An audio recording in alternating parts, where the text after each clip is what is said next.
turned to the child. "This is not the baby," she exclaimed in startled tones. French was the language spoken at Valmondé in those days. "I knew you would be astonished," laughed Desiree, "at the way he has grown. The little cochon de lait.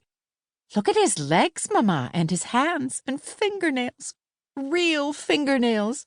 Zandrine had to cut them this morning. Isn't it true, Zandrine?" The woman bowed her turbaned head majestically. "Merci, madame." "And the way he cries," went on Desiree, "is deafening. Armand heard him the other day as far away as La Blanche's cabin." Madame Valmondé had never removed her eyes from the child. She lifted it and walked with it over to the window that was lightest. She scanned the baby narrowly, then looked as searchingly at Zandrine, whose face was turned to gaze across the fields. "Yes, the child has grown, has changed," said Madame Valmondé slowly, as she replaced it beside its mother. "What does Armand say?" Desiree's face became suffused with a glow that was happiness itself. "Oh, Armand is the proudest father in the parish. I believe, chiefly because it is a boy to bear his name. Though he says not, that he would have loved a girl as well. But I know it isn't true. I know he says that to please me. And, Mamma," she added, drawing Madame Valmondé's head down to her and speaking in a whisper, "he hasn't punished one of them, not one of them, since baby is born. Even Négrillon, who pretended to have burnt his leg that he might rest from work. He only laughed and said Négrillon was a great scamp. Oh, Mamma, I'm so happy, it frightens me." What Desiree said was true. Marriage, and later the birth of his son, had softened Armand Aubigny's imperious and exacting nature greatly. This was what made the gentle Desiree so happy, for she loved him desperately. When he frowned, she trembled, but loved him. When he smiled, she asked no greater blessing of God. But Armand's dark, handsome face had not often been disfigured by frowns since the day he fell in love with her. When the baby was about 3 months old, Desiree awoke one day to the conviction that there was something in the air menacing her peace. It was at first too subtle to grasp.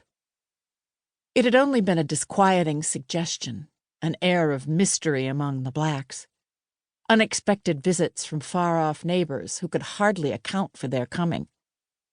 Then a strange, an awful change in her husband's manner, which she dared not ask him to explain. When he spoke to her, it was with averted eyes, from which the old love-light seemed to have gone out.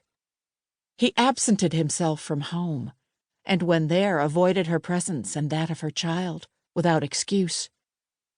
And the very spirit of Satan seemed suddenly to take hold of him in his dealings with the slaves. Desiree was miserable enough to die. She sat in her room one hot afternoon in her peignoir, listlessly drawing through her fingers the strands of her long, silky brown hair that hung about her shoulders. The baby, half naked, lay asleep upon her own great mahogany bed that was like a sumptuous throne, with its satin-lined half-canopy. One of La Blanche's little quadroon boys, half-naked too, stood fanning the child slowly with a fan of peacock feathers. Desiree's eyes had been fixed absently and sadly upon the baby, while she was striving to penetrate the threatening mist that she felt closing about her. She looked from her child to the boy who stood beside him and back again, over and over. "Ah!" It was a cry that she could not help, which she was not conscious of having uttered. The blood turned like ice in her veins, and a clammy moisture gathered upon her face. She tried to speak to the little quadroon boy, but no sound would come at first. When he heard his name uttered, he looked up, and his mistress was pointing to the door.